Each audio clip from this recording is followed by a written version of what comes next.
Buenos días. Vamos a ir a nuestro querido libro de Eclesiastés, que hoy vamos a terminar. Vamos a terminar el libro hoy. Supongo que para muchos será además un alivio acabar Eclesiastés. Y entonces vamos a ver a alguien que lea en Eclesiastés del capítulo 11, versículo 9, al capítulo 12, versículo 8, y otro que lea del capítulo 12, versículo 9, hasta el final del libro. Amén. Alégrate, joven, en tu juventud, y tome placer tu corazón en los días de tu adolescencia, y anda en los caminos de tu corazón y en la vista de tus ojos. Pero sabe que sobre todas estas cosas te juzgará Dios. Quita pues de tu corazón enojo y aparta de tu carne el mal, porque la adolescencia y la juventud son vanidad. Acuérdate de tu Creador en los días de tu juventud, antes que vengan los días malos, y lleguen los años de los cuales digas, no tengo en ellos contentamiento. Antes que se oscurezca el sol y la luz y la luna y las estrellas, y vuelvan las nubes tras la lluvia. Cuando temblarán los guardas de la casa, y se encorvarán los hombres fuertes, y cesarán las muelas porque han disminuido, y se oscurecerán los que miran por las ventanas, y las puertas de afuera se cerrarán por lo bajo del ruido de las muelas. Cuando se levantará a la voz del ave, y todas las hijas del canto serán abatidas. Cuando también temerán de lo que es alto, y habrá terrores en el camino, y florecerá el almendro, y la langosta será una carga. Y se perderá el apetito, porque el hombre va a su morada eterna. Los endechadores andarán alrededor por las calles. Antes que la cadena de plata se quiebre y se rompa el cuenco de oro, y el cántaro se quiebre junto a la fuente, y la rueda sea rota sobre el pozo, y el polvo vuelva a la tierra como era, y el espíritu vuelva a Dios que lo dio. Vanidad de vanidades, dijo el predicador, todo es vanidad. Y cuanto más sabio fue el predicador, tanto más enseñó sabiduría al pueblo, e hizo escuchar, e hizo escudriñar, y compuso muchos proverbios. Procuró el predicador hallar palabras agradables y escribir rectamente palabras de verdad. Las palabras de los sabios son como aguijones, y como clavos hincados son las de los maestros de las congregaciones dadas por un pastor. Ahora, hijo mío, a más de esto sea amonestado. No hay fin de hacer muchos libros, y el mucho estudio es fatiga de la carne. El fin de todo el discurso oído es este: teme a Dios y guarda sus mandamientos, porque esto es el todo del hombre. Porque Dios traerá toda obra a juicio, juntamente con toda cosa encubierta, sea buena o sea mala. Muy bien. ¿Quiere alguien, por favor, dirigirnos en oración antes de que empecemos el estudio? Padre bueno, te damos gracias por la oportunidad que nos da de poder estudiar tu palabra, Señor. Sí. Gracias, Señor, porque hoy día terminamos este libro, Señor, que ha sido de gran bendición, Señor amado. Ponemos este tiempo delante de ti, de principio a fin, en el nombre de Jesús. Amén. Bueno, pues llegamos finalmente al final de Eclesiastés, y cuando llegamos a esta última sección, Salomón va a levantar algo el velo para que veamos más allá de lo que hay debajo del sol. En la conclusión, él va a comentar algo que es verdaderamente importante. Capítulo 11, versículos 9 y 10. Alégrate, joven, en tu juventud, y tome placer tu corazón en los días de tu adolescencia, y anda en los caminos de tu corazón y en la vista de tus ojos, pero sabe que sobre todas estas cosas te juzgará Dios. Quita pues de tu corazón el enojo y aparta de tu carne el mal, porque la adolescencia y la juventud son vanidad. Primera lección de esta última parte, en que Salomón levanta algo el velo más allá de lo que hay debajo del sol. La vida hay que enderezarla desde la mocedad. El término que aquí se traduce como juventud, en realidad no es la juventud, es el estado en el que el niño pasa a ser un adolescente. Estás hablando de esa niña, de ese niño. Algunas versiones traducen mocedad, que es algo más exacto, pero aquí no estamos hablando del joven que tiene 20 y tantos años, aquí estamos hablando de ese niño que va a dejar de ser niño, que acaba de dejar de ser niño, de ser niña, que todavía no es un joven, sería un jovencito, un adolescente, y que efectivamente lo que tiene que hacer es alegrarse de la época en la que está viviendo, tomar placer en los días, aquí traduce adolescencia, mocedad quizás sería mejor, y andar en los caminos de su corazón, pero sabiendo que Dios lo va a juzgar. La vida no acaba en el momento de la muerte. La vida, como puede parecer debajo del sol, no es algo que nosotros hacemos y al final nos rendimos cuentas. Al final nos morimos tanto unos como otros, seamos justos, injustos, y ahí se acabó. No. Desde el momento en el que eres un jovencito, desde el momento en que has dejado de ser niño, desde el momento en el que tienes uso de razón, ten en cuenta que Dios te pedirá cuentas. Cuando tenías 3, 4, 5 años, evidentemente no, porque bueno, los niños se supone que no saben muy bien lo que hacen. Yo tengo mis dudas, yo creo que los niños muchas cosas, claro que saben lo que hacen, y muchas cosas que son malas las hacen a conciencia. Es decir, si de pronto deciden hacerle la vida imposible a un compañero de clase, lo hacen, pero bien, ¿eh?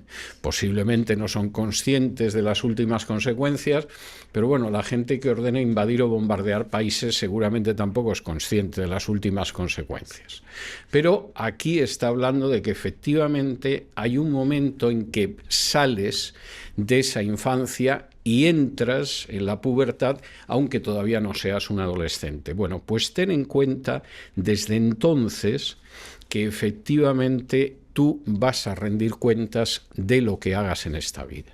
Desde ese momento vas a rendir cuentas. Aquí esto no se acaba. Aquí no se puede decir que es que, bueno, igual que pasó con el animal, pasa con el hombre, nadie sabe si el espíritu va arriba o va abajo, etcétera, etcétera. No, no, no. Lo primero que tienes que tener en cuenta desde el momento en el que sales de la infancia es que todo lo que hagas va a ser objeto del juicio de Dios. De modo que no es cuestión de que vayas absolutamente oprimido por la vida. Hay niños que tienen padres muy estrictos que consiguen avinagrarles la vida de una manera miserable y que luego no se recuperan, a veces en muchos años, a veces nunca, de la vida que tuvieron con sus padres. No, alégrate de ese periodo de tu vida. Tome placer tu corazón en ese periodo de tu vida, pero ten en cuenta que Dios te va a juzgar por todo. Segundo, acuérdate de Dios, además, como tu Creador. Capítulo 12, versículo 1, acuérdate de tu Creador en los días de tu juventud, antes que vengan los días malos y lleguen los años de los cuales digas, no tengo en ellos contentamiento. Segundo, tienes que recordar al Creador desde el momento en el que has entrado en ese periodo de la pubertad, en que has salido de la infancia y estás entrando en la juventud. Es muy interesante el término que utiliza Salomón. Salomón habla del Creador. Todos hemos sido creados por Dios, pueden decir lo que quieran, pero todos hemos sido creados por Dios. Y acuérdate de ese Creador, porque ese Creador no ha abandonado al mundo a su destino y no le importa lo que sucede. Todo lo contrario, ese es un Creador soberano. Y tienes que acordarte en esos años porque vas a tener que rendir cuentas ante tu Creador y porque además se da la circunstancia de que el tiempo de tu juventud es limitado. Cuando uno es un niño, por lo menos es mi experiencia, pero creo que no es una experiencia única, cuando uno es un niño está ansioso por ser mayor. Es decir, uno está deseando ser mayor, está deseando que lo consideren mayor. Cuando de pronto se acerca un adulto y te dice, ¿qué mayor está Juanito? Juanito se pone contentísimo porque parece que ya no es un niño, y es habitual que uno tenga que escuchar a un niño decir que ya no soy un niño. Bien, todo eso es normal cuando eres un niño. Pero más vale que te acuerdes de Dios desde ese momento en que estás pasando de la infancia a ser algo que todavía no es un joven, pero se acerca, porque esos momentos no son eternos. Lo que sucede es que efectivamente la vida va pasando y cuando te quieras dar cuenta ya no serás ni un niño, ni un adolescente, ni un joven, y llegarán los años de los cuales digas no tengo en ellos contentamiento y vendrán los días malos. Esto es imposible de aceptar cuando uno es joven.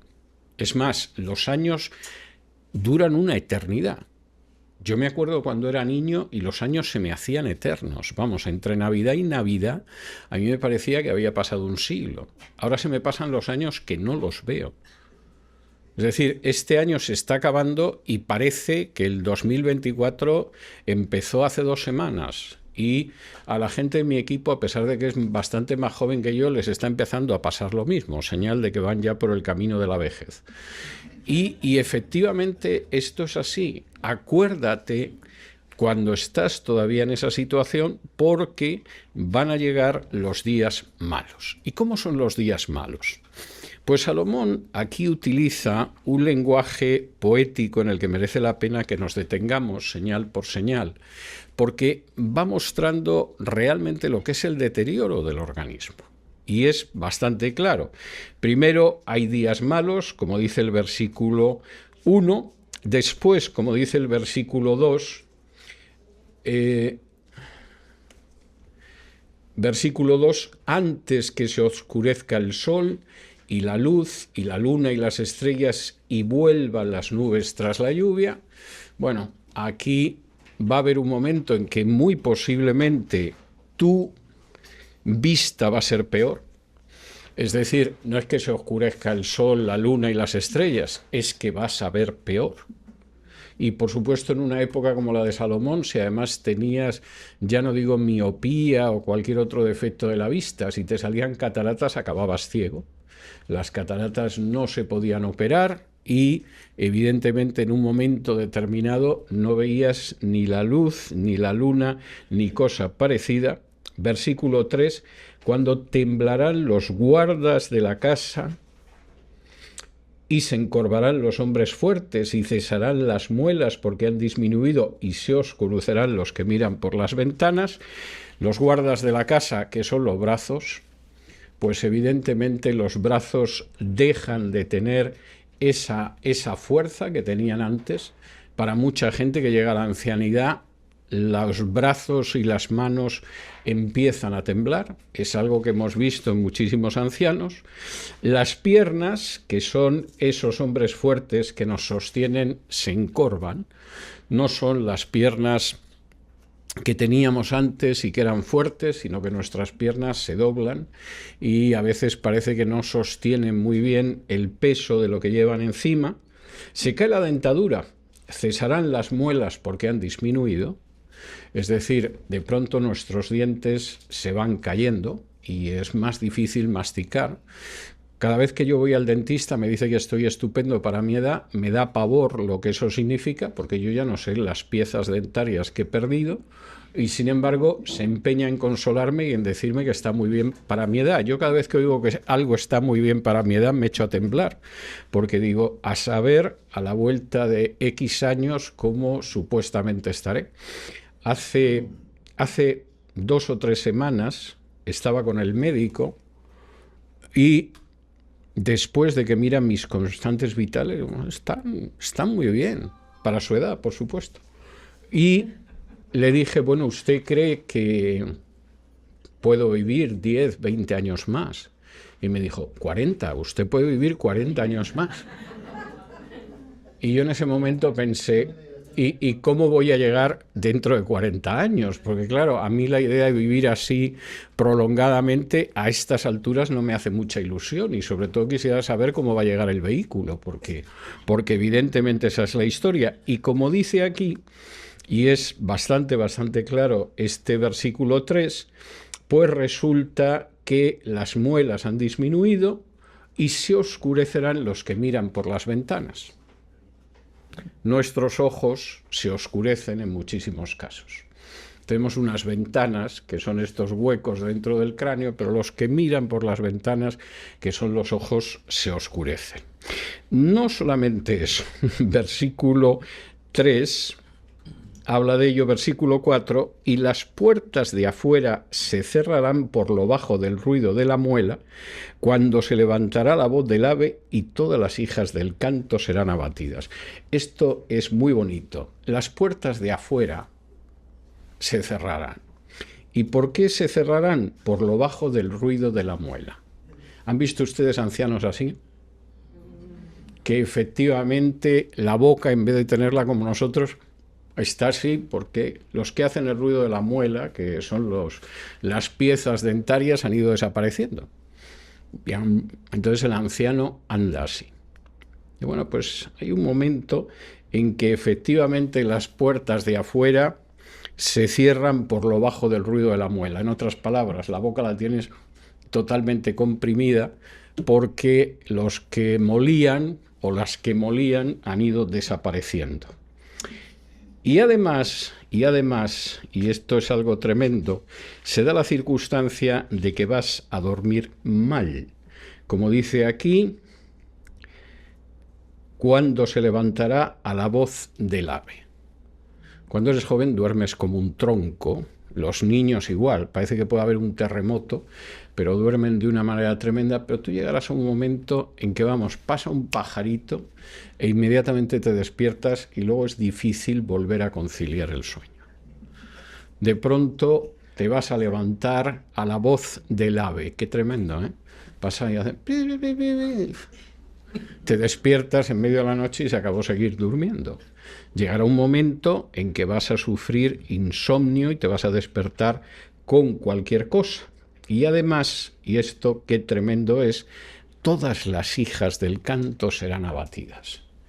Esa voz hermosa, varonil o femenina, que tenías cuando eres joven, a medida que van avanzando los años, se van abatiendo. Es rara la gente que llega a muy mayor y sigue conservando un tono de voz que sea entendible, ¿no? Uno oye más bien esas cosas de, hijo, me acercas las pastillas. Y es totalmente cierto lo que dice Salomón.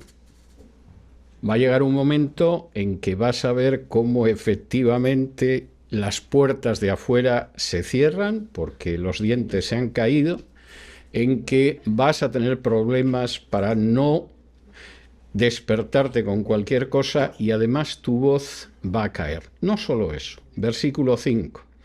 Cuando también temerán de lo que es alto y habrá terrores en el camino y florecerá el almendro y la langosta será una carga y se perderá el apetito. Es tremendo, temerán lo que es alto. La gente cuando envejece tiene vértigos. A veces es algo que no aprecias en la juventud. Hay gente que padece de vértigo siendo un adolescente, pero no es lo normal. Pero cuando efectivamente avanzamos en nuestro deterioro físico, claro que el vértigo es uno de los problemas. Si es que no tienes vértigo y lo que tienes miedo es de caerte, porque sabes que si te caes va a ser raro que no te rompas un hueso. Y cuando además habrá terrores en el camino, es decir, no te va a agradar viajar por la sencilla razón de que es que piensas lo que puede significar viajar y dices, me quedo mucho mejor en mi casa. No me siento seguro moviendo este cuerpo que se ha ido envejeciendo. Y florecerá el almendro. Si no te quedas calvo como yo, el pelo se te va a poner blanco. Efectivamente se va a poner exactamente como el almendro. Es decir, blanco.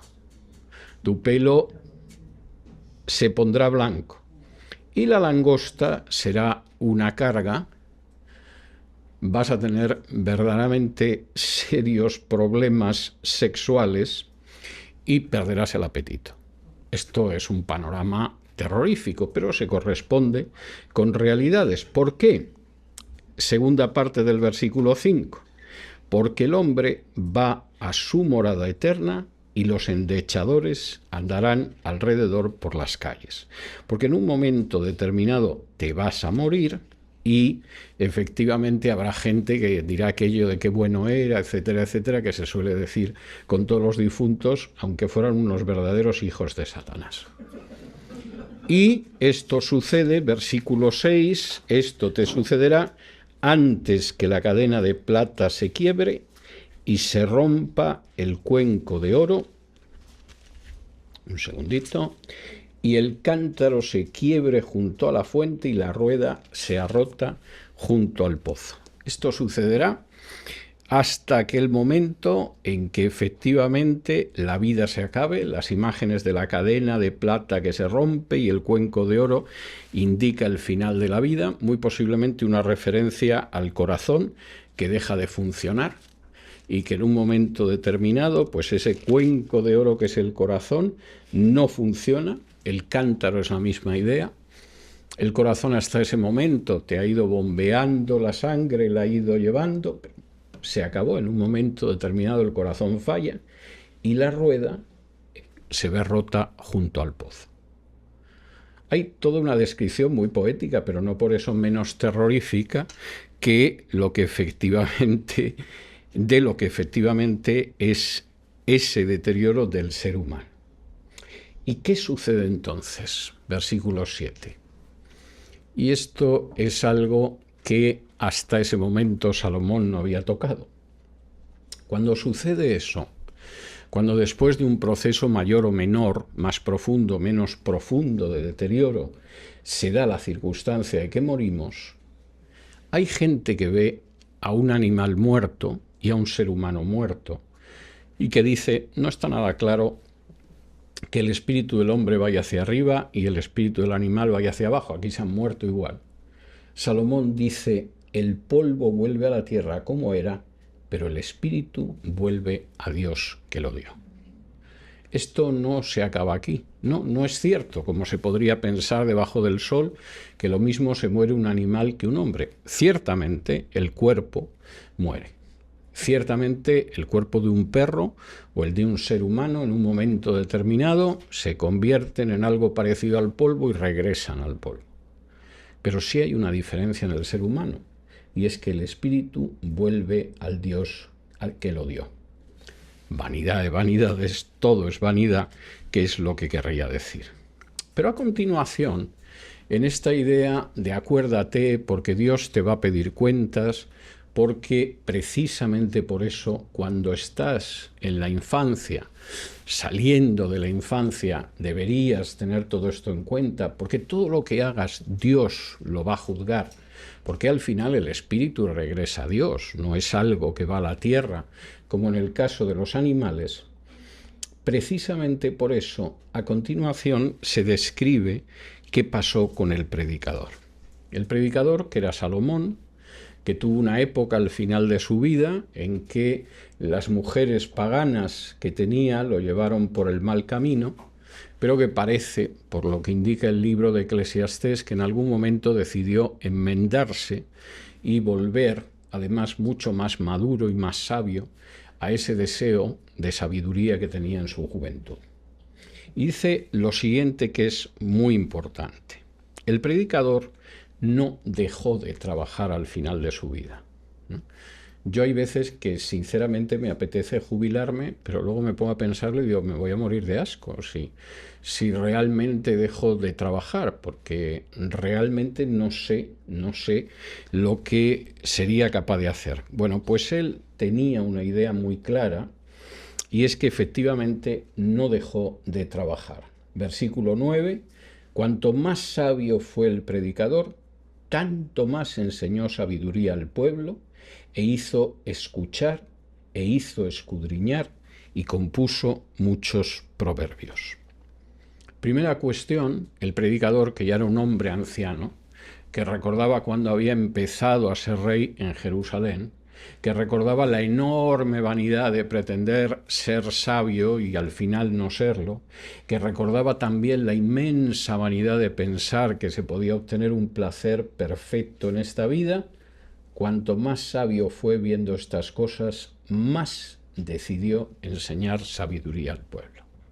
Y además, enseñar sabiduría al pueblo, esto es muy importante, haciendo que el pueblo no solo escuche, sino que piense. Y esto también es muy importante.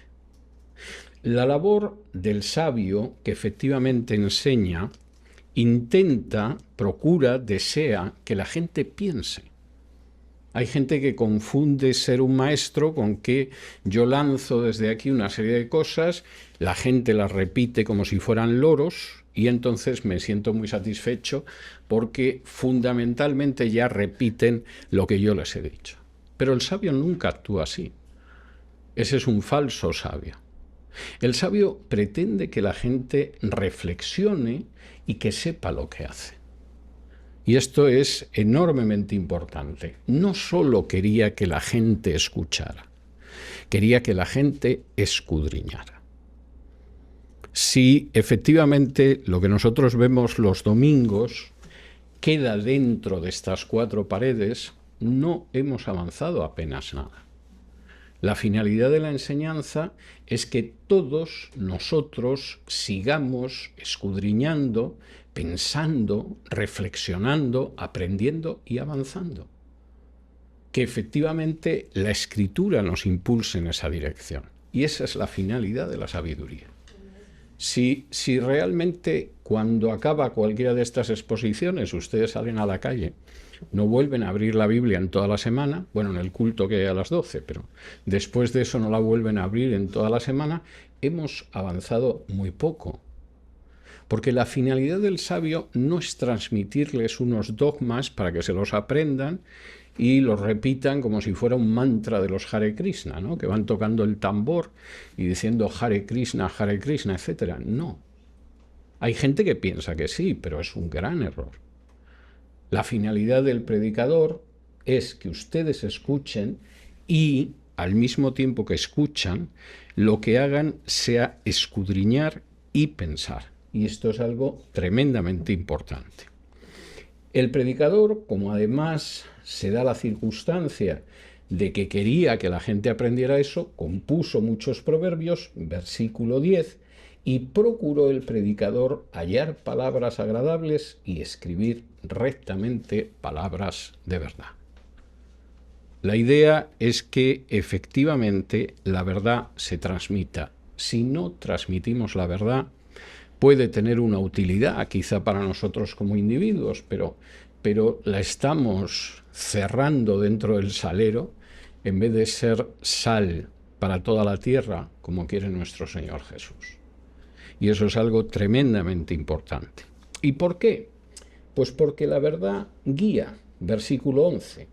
Las palabras de los sabios son como aguijones y como clavos hincados son las de los maestros de las congregaciones dadas por un pastor. Fíjense que las dos imágenes no son agradables, pero son muy prácticas. Que las palabras de los sabios sean como aguijones, ¿a quién le gusta que le claven un aguijón para que vaya caminando, para que no se duerma o para que no se quede parado? A nadie.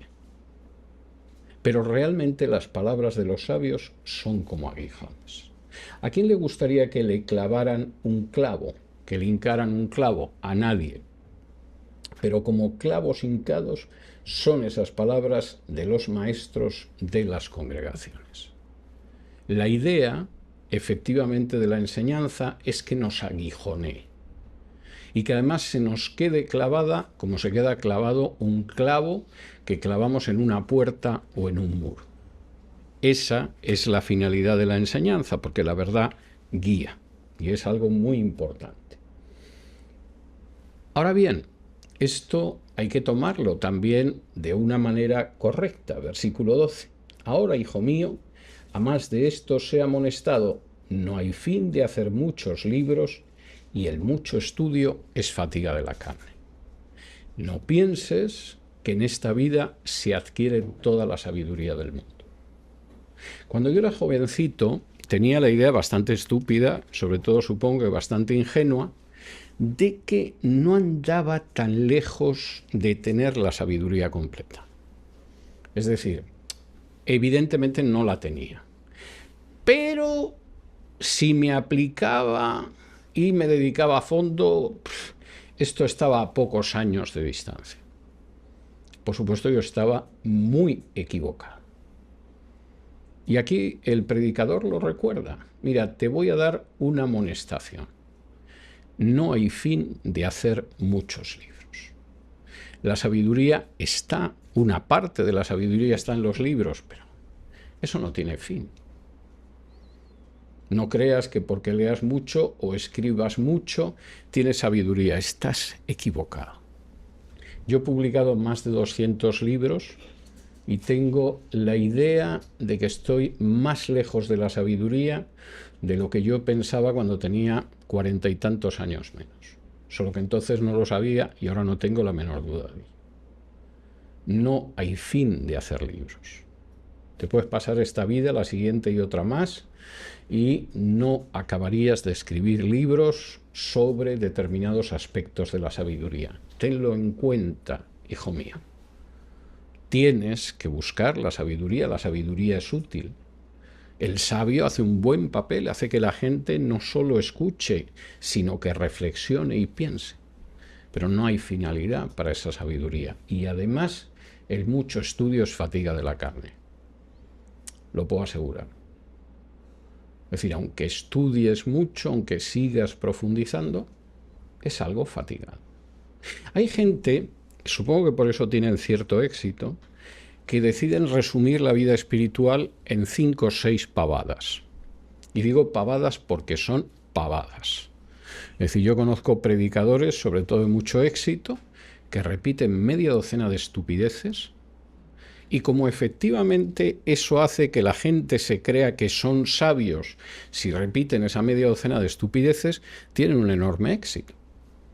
Cualquiera que piense en ellas con un poco de sensatez y de sentido común se da cuenta que son estupideces, que la vida humana no se puede explicar de esa manera, porque la sabiduría es fatiga de la carne.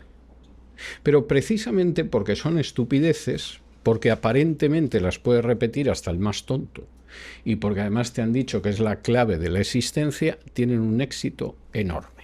Hombre, si tendrán éxito, que todos ellos acaban millonarios y convencen a miles de personas para que les den dinero. Si eso no es un éxito, cualquiera sabe lo que es. Pero no dejan de ser estupideces. La sabiduría es mucho más que eso. Y como dice aquí, no hay fin con los muchos libros y el mucho estudio es fatiga de la carne. Que nadie piense que va avanzando en la sabiduría sin acabar fatigándose. Y además sin fatigar la carne. Que no tiene muchas ganas de esforzarse. Prefiere repetir fórmulas mágicas pensando que así se es sabio. No lo es. Y todo en esta vida exige un enorme esfuerzo, como no lo va a exigir la sabiduría. Y ese es un aspecto importante. Pero esto es muy importante, y aquí llegamos a la conclusión del estudio. Versículo 13. El fin de todo el discurso oído es este: teme a Dios y guarda sus mandamientos, porque esto es el todo del hombre. ¿Quieres vivir con sabiduría en este mundo? ¿Quieres presentarte como te tienes que presentar delante de Dios? Teme a Dios y guarda sus mandamientos. Porque eso es el todo del hombre y no es vanidad. Y además, por otra razón, porque Dios traerá toda obra a juicio, juntamente con toda cosa encubierta, sea buena o sea mala. La vida debajo del sol no es el final. La vida debajo del sol es solo el paso hacia otra vida. Y de lo que puedes estar seguro es que Dios va a traer toda obra a juicio. Sí, pero yo he oído el llanto de los oprimidos y nadie les hacía caso. Pero Dios lo traerá a juicio. Pero yo he visto cómo no hay justicia en ningún sitio, y miras a un sitio y a otro y no ves nada más que funcionarios y jueces corruptos. Sí, pero Dios traerá toda obra a juicio. Y yo he visto cómo no escucharon al hombre sabio y prefirieron escuchar a otro que era un sinvergüenza que los extraviaba. Sí, y Dios traerá toda obra a juicio. Y he visto cómo cuando alguien hablaba, pues llegaban los siervos del rey y lo arrojaban a una mazmorra. Sí, pero Dios traerá toda obra a juicio. Hay algo que va más allá de debajo del sol. Incluso las cosas encubiertas, sean buenas o sean malas, Dios las va a traer a juicio. Bajo el sol, y esto es algo que ha aparecido claro en estas semanas de exposición de Eclesiastés, bajo el sol solo cabe la desesperación. La injusticia, los aspectos terribles, el dolor de esta vida no tiene ninguna respuesta. Bajo el sol nada tiene sentido. La realidad es que de pronto la vida va de tal manera que no sabemos cómo manejarnos en ella. Bajo el sol nadie puede prever lo que va a pasar en el futuro y nadie nos puede salvar de lo que parece que es el azar. Bajo el sol la política, la economía, la religión son vanidad. Bajo el sol ni siquiera la sabiduría es sabia. Y bajo el sol lo único que se salva en esta vida que hay vanidad son aquellos momentos escasos en los que comemos, bebemos y gozamos quizá de la cercanía de un ser querido, especialmente una mujer en el caso de los hombres o un hombre en el caso de las mujeres. Pero es que el libro de Eclesiastés muestra que hay mucho más que debajo del sol. Muestra que hay que temer a Dios y cumplir sus mandamientos. Muestra que hay que educar a las generaciones venideras desde el momento en el que están saliendo de la niñez. Muestra que hay que recordar que hay una vida que está por encima del sol y muestra que hay que recordar que Dios nos pedirá cuentas por todo lo que hayamos hecho en esta existencia, aunque sea algo oculto de lo que no se ha enterado nadie. No solo eso, el libro de Eclesiastés también coloca en su lugar al sabio, y esto es algo tremendo. El sabio solo es sabio después de muchísimo trabajo. No es posible alcanzar la sabiduría sin un arduo trabajo. Es verdad que el sabio tiene que empezar por el principio, y el principio es el temor de Dios. Pero alcanzar la sabiduría implica mucho trabajo. El libro de Eclesiastés nos dice también que el sabio es un personaje que tiene limitaciones humanas. Por ejemplo, el miedo y la corrupción. Y en este sentido, eso deberíamos de tenerlo presente cuando a veces nos fiamos en ciertos sabios. El libro de Eclesiastés sabe también que la sabiduría tiene limitaciones. Hay gente que se presenta como sabia diciendo pavadas, pero eso no es sabiduría. La sabiduría exige dedicarse a la sabiduría. Eclesiastés nos muestra también que el verdadero sabio cuestiona todo, ve todo, juzga todo y calibra todo. No es aquel que se traga cualquier cosa que le dice. El verdadero sabio aprende de su experiencia. El verdadero sabio sabe que el inicio de la sabiduría es el temor de Dios, y el verdadero sabio también transmite la sabiduría para que la gente no solo escuche, sino que además se escudriñe. Y esto es enormemente importante. ¿Y qué pasa? Y esta va a ser la parte final de la exposición. ¿Qué pasa con la vida encima del sol? Durante estas semanas hemos estado viendo lo que era la vida debajo del sol, que es vanidad. Pero ¿qué sucede cuando uno se da cuenta de que hay una realidad que está por encima del sol, que está sobre el sol? Primero, la vida tiene sentido, aunque no sea el sentido que muchos piensan. Si me acompañan a Marcos, capítulo 8,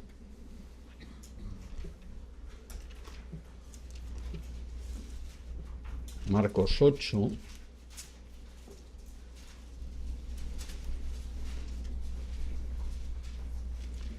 y versículo 35, dice así. Vamos a leer desde el 34 y dice así. Y llamando a la gente y a sus discípulos les dijo: si alguno quiere venir en pos de mí, niéguese a sí mismo y tome su cruz y sígame. Porque todo el que quiera salvar su vida la perderá, y todo el que pierda su vida por causa de mí y del Evangelio la salvará. Porque ¿qué aprovechará el hombre si ganare todo el mundo y perdiere su alma? ¿O qué recompensa dará el hombre por su alma? La vida tiene sentido. Y tiene muchísimo sentido, y tiene un sentido eterno, pero no es el sentido que la gente le da debajo del sol. La vida tiene sentido si uno está dispuesto a jugarse esa vida e incluso a perderla por Jesús y por el Evangelio. Y aquel que no encuentre ese sentido a la vida, lamentablemente de nada le serviría ganar todo el mundo, porque se da la circunstancia de que ganando todo el mundo al mismo tiempo perdería su alma y no puede dar nada por su alma. De modo que lo que hay por encima del sol nos indica que la vida tiene sentido. También nuestro trabajo y nuestro esfuerzo tiene sentido. Eclesiastés nos ha estado mostrando que de pronto uno se muere y vete a saber quién se lleva aquello que hemos acumulado y de qué sirve y cómo hemos perdido el tiempo y de qué sirve ser el más rico del cementerio, haber trabajado toda la vida y no aprovecharlo. Pero debajo, por encima del sol, sabemos que el esfuerzo y el trabajo tienen sentido. Si me acompañan a Apocalipsis, capítulo 14,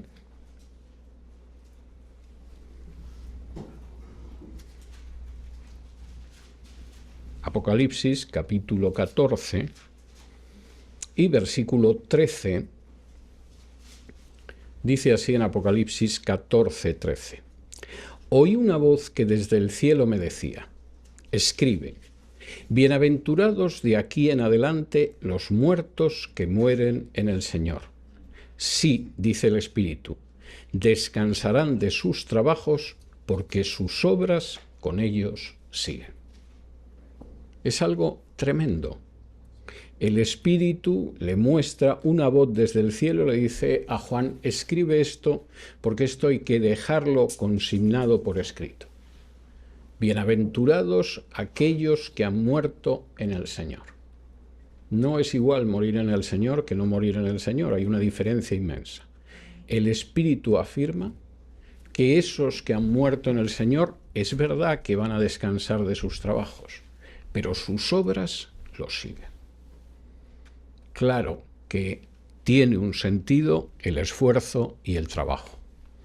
Algún día descansaremos del esfuerzo, del trabajo, de la brega que hemos tenido en este mundo. Pero aquellos que han muerto en el Señor saben que aquello que hicieron los seguirá al otro lado.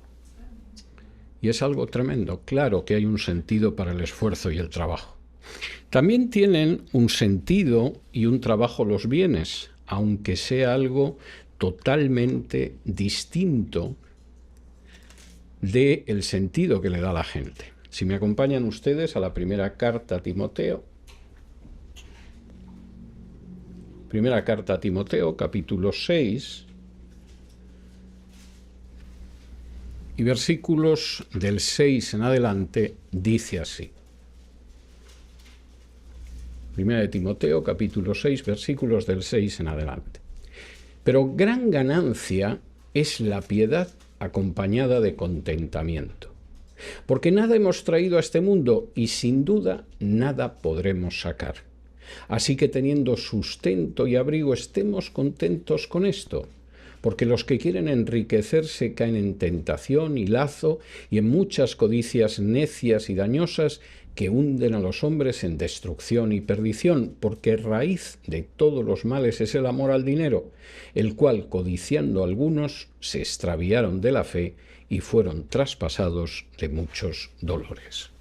Los bienes tienen un sentido, necesitamos bienes, aunque solo sea para poder comer todos los días y para poder cubrirnos. Pero como dice Jesús en Mateo 6:33, nosotros buscamos primero el reino de Dios y su justicia, confiados en que nuestro Padre Celestial nos dará lo que necesitamos para la necesidad. Por supuesto que los bienes tienen un sentido, pero no es el que les da el mundo. Nosotros sabemos que no hemos traído nada a este mundo y no vamos a poder sacar absolutamente nada. Y por eso nuestra primera meta es buscar el reino de Dios y su justicia, y nos sentimos contentos cuando efectivamente nuestras necesidades son necesidades que el Señor cubre. Estamos contentos con ello. Y no caemos en la trampa de aquellos que aman el dinero y que por el contrario presentan otra enseñanza, según la cual no solamente es que tenemos que ser ricos, sino que además Dios va a respaldar nuestra codicia. No, no es la manera en que por encima del sol se ven los bienes materiales. Por supuesto, Dios no nos va a abandonar nunca, pero también sabemos que nuestra primera búsqueda es la búsqueda del reino, no de lo material. Cuarto, la sabiduría, a pesar del esfuerzo, tiene sentido y ayuda. Recuerden ustedes el pasaje al final del Sermón del Monte, donde Jesús dice que hay gente que sustenta su vida sobre arena y por lo tanto su vida, cuando vienen los problemas, se caen, y aquellos que la sustentan sobre su enseñanza, que es como una roca, y eso permite que efectivamente la casa no se caiga. Por encima del sol sabemos que hay unas enseñanzas que nos ha dado Jesús y que esas enseñanzas permiten que podamos sobrevivir incluso las pruebas peores. Quinto, el aprendizaje desde la mocedad tiene sentido. Si me acompañan ustedes a la segunda carta a Timoteo, capítulo 3 y versículo 15, Pablo escribe a Timoteo diciéndole algo muy importante que tiene una resonancia de lo que hemos visto hoy en Eclesiastés. 3, vamos a leer desde el versículo 14. Pero persiste tú en lo que has aprendido y te persuadiste sabiendo de quién has aprendido y que desde la niñez has sabido las sagradas escrituras, las cuales te pueden hacer sabio para la salvación por la fe que es en Cristo Jesús. ¿Qué es lo que aprendiste desde la niñez? Las sagradas escrituras. ¿Y qué significan las sagradas escrituras? Que conoces el camino de la salvación y que al mismo tiempo que conoces el camino de la salvación, conoces cómo comportarse cabal y sabiamente en esta vida. No es un camino de necedad y de incertidumbre el que vas a recorrer, porque por encima del sol está ese mensaje de las Escrituras que te ha llegado desde la niñez. Sexto, la injusticia y la maldad tienen sentido. Recuerden ustedes cómo en Daniel, capítulo 2, a Daniel se le anuncia que Dios quita y pone reyes. Lo que sucede en la historia no es una cadena de absurdos que no podemos comprender. Lo que sucede en la historia es algo de lo que Dios tira los hilos. Y de pronto uno dice, ¿y por qué determinados gobernantes caen sobre un pueblo para su desgracia? Pues en no pocas ocasiones para que ese pueblo abandone la idolatría, la codicia, la inmoralidad, la indecencia y se vuelva a Dios. Y cualquiera que lea los profetas lo puede ver. Uno que vaya a Amós, escucha cómo Dios clama a Israel a través de Amós y dice, os envié una sequía y no reaccionasteis. Y vino una invasión y seguisteis sin reaccionar. Y después ha venido la injusticia y no os volvéis hacia mí. Y cuando veo cómo hay gente que espera determinados cambios políticos, pero luego se entrega a la idolatría, y se entrega a la brujería, y se entrega a la inmoralidad, y se entrega a la codicia, pienso, pueden salir mucho a las calles, pueden dar muchos saltos, pueden protestar mucho y pueden molestar mucho al secretario de Estado de este país. Esa situación seguramente no va a cambiar. Porque el dolor muchas veces es la bocina y el clarín de Dios, que nos está diciendo arrepentíos. Y cuando de pronto la gente persiste en su situación de pecado cada vez más, pues lógicamente no va a venir una bendición de Dios. Y en el caso de una cultura como la cultura hispana, desde luego si alguien piensa que Dios no va a dejar de ejecutar juicios, cuando buena parte de la población son idólatras y se complacen en su idolatría, cuando buena parte de la población es tremendamente codiciosa y cuando un porcentaje elevadísimo de la población es muy inmoral en su conducta, es que verdaderamente no sabe lo que es Dios. Y me da pena que haya dirigentes cristianos que piensen que el cambio de sociedad va a venir por votar a uno u otro candidato, sin darse cuenta de que con determinados pecados encima no es posible concebir la bendición sobre una nación. Y que el mensaje de Jesús, o de Juan el Bautista, o de los profetas, fue arrepentíos. Y no, en vez de votar a Tiberio, votad a ver si viene otro emperador que arregle las cosas. Y eso es tremendo, pero es real. Séptimo, la resistencia frente al mal tiene sentido. Y en ese sentido, aunque bajo el sol la recomendación es no te signifiques, como decía mi abuelita, no te metas en complicaciones, procura que no se te vea por ningún sitio. La Biblia dice que nosotros predicamos el reino, que eso puede provocar situaciones difíciles, pero que nosotros vamos a resistir en ellas. Si me acompañan a Hechos, capítulo 5, y versículo 29, dice así: respondiendo Pedro y los apóstoles dijeron, es necesario obedecer a Dios antes que a los hombres. Y esto es tremendamente claro y tremendamente importante. Nuestra misión es obedecer a Dios antes que a los hombres. Octavo, la muerte tiene sentido. La muerte es terrible, la muerte es cruel, la muerte es dolorosa, pero tiene sentido precisamente porque no toda la vida humana está limitada debajo del sol. Si me acompañan ustedes a Filipenses,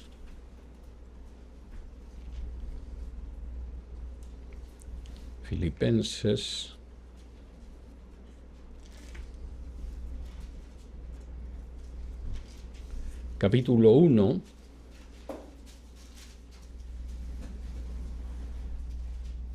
y versículos del 21 en adelante, dice así: porque para mí el vivir es Cristo y el morir es ganancia.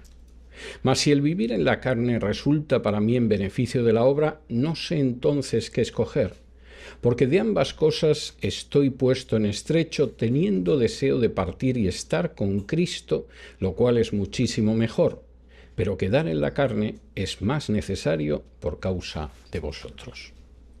La confianza de Pablo, como la de otros cristianos, era que en el momento en el que fallecieran, efectivamente irían a estar con Cristo. Y Pablo decía, yo tengo esa confianza y me gustaría partir y estar con Cristo, pero también reconozco que no es cosa mía. Yo tengo una misión y tengo que serviros en esa misión. Y me sospecho que el partir y estar con Cristo todavía va a tener que esperar un tiempo, seguramente años. Pero la confianza del creyente es que efectivamente va a partir y a estar con Cristo. Y eso es mucho mejor. Como dice el autor de Eclesiastés, aunque sea de una manera más modesta, a fin de cuentas, cuando uno muere, el cuerpo vuelve al polvo Pero, por el contrario, lo que sucede es que el espíritu vuelve con Dios que se lo dio. No solo eso, y esto es muy importante, se da la circunstancia de que sabemos que habrá una justicia que va más allá de debajo del sol. Si me acompañan a la segunda carta a Timoteo, capítulo 4, y versículo 1, dice: te encarezco delante de Dios y del Señor Jesucristo, que juzgará a los vivos y a los muertos en su manifestación y en su reino. Puede que en esta vida pensemos dónde está la justicia, quién llora por las lágrimas de aquellos que no reciben ningún tipo de ayuda, pero habrá un momento en la historia en que, por supuesto, Cristo va a juzgar a los vivos y a los muertos. Y punto final, y esto me parece muy importante, la vanidad va a desaparecer de este universo en el que vivimos. Si me acompañan ustedes al capítulo 8 de Romanos, la promesa de la desaparición de la vanidad aparece expresada de una manera clarísima. Y dice así en Romanos 8 y versículos del 8 en adelante. Romanos 8 y versículos del 8 en adelante. Pues tengo por cierto que las aflicciones del tiempo presente no son comparables con la gloria venidera que en nosotros ha de manifestarse. Porque el anhelo ardiente de la creación es el aguardar la manifestación de los hijos de Dios, porque la creación fue sujetada a vanidad, no por su propia voluntad, sino por causa del que la sujetó en esperanza, porque también la creación misma será libertada de la esclavitud de corrupción a la libertad gloriosa de los hijos de Dios. Porque sabemos que toda la creación gime a una y aún está con dolores de parto hasta ahora, y no solo ella, sino que también nosotros mismos, que tenemos las primicias del Espíritu, nosotros también gemimos dentro de nosotros mismos, esperando la adopción, la redención de nuestro cuerpo. El universo en el que vivimos fue sujetado a vanidad. Lo que nos ha contado Salomón no es una exageración de un viejo dedicado a elucubrar, es la realidad. Y esa creación, sujeta a vanidad, ansía y gime verse libertada de la esclavitud de corrupción y tener la libertad gloriosa de los hijos de Dios. Y nosotros sabemos que ese día llegará. Y que cuando ese día llegue y se produzca la adopción, la redención de nuestro cuerpo, cuando nosotros recibamos un cuerpo semejante al de Jesús en su resurrección, se habrá producido una liberación de la vanidad para todo el cosmos, para todo el universo. Nadie podrá seguir diciendo como Salomón: Jebel, Jebelín, Jacol, Jebel. Vanidad de vanidades, el todo es vanidad, porque efectivamente habrá llegado la liberación de los hijos de Dios y con ello la liberación del cosmos de su vanidad. Y mientras tanto, ¿qué hacemos? Pues aparece en Romanos capítulo 8 y versículo 24. Porque en esperanza fuimos salvos, pero la esperanza que se ve no es esperanza, porque lo que alguno ve, ¿a qué esperarlo? Pero si esperamos lo que no vemos, con paciencia lo aguardamos. Y de igual manera el Espíritu nos ayuda en nuestra debilidad, pues ¿qué hemos de pedir como conviene? No lo sabemos. Pero el Espíritu mismo intercede por nosotros con gemidos indecibles. Mas el que escudriña los corazones sabe cuál es la intención del Espíritu, porque conforme a la voluntad de Dios intercede por los santos. Hasta que llegue ese día, nosotros esperamos con esperanza. No lo vemos, porque si lo viéramos no sería esperanza. Cuando uno espera con esperanza es porque no lo vemos. Y en eso que estamos esperando y que no vemos, evidentemente a veces no sabemos lo que tenemos que pedir ni lo que tenemos que hacer. Pero Pablo dice, no os preocupéis porque el Espíritu nos ayuda en nuestra debilidad e intercede por nosotros delante de Dios, y además lo hace de una manera que no podemos ni siquiera describir, como dice aquí, con gemidos indecibles. Si quisiéramos expresar con el lenguaje humano cómo el Espíritu Santo intercede por nosotros delante del Padre, no tendríamos palabras, es algo indescriptible. Pero lo cierto es que en ese camino de esperanza, hasta que este mundo deje de ser un mundo debajo del sol, hasta que este mundo deje de ser un mundo de vanidad, hasta que lleguemos a ser glorificados al lado de Cristo, contamos con la ayuda del Espíritu Santo, porque hay una vida que, por supuesto, está por encima de la vanidad debajo del sol. Si alguno de ustedes tiene alguna pregunta, nos queda un minuto, creo, pues la puede hacer ahora o calle para siempre. No sé.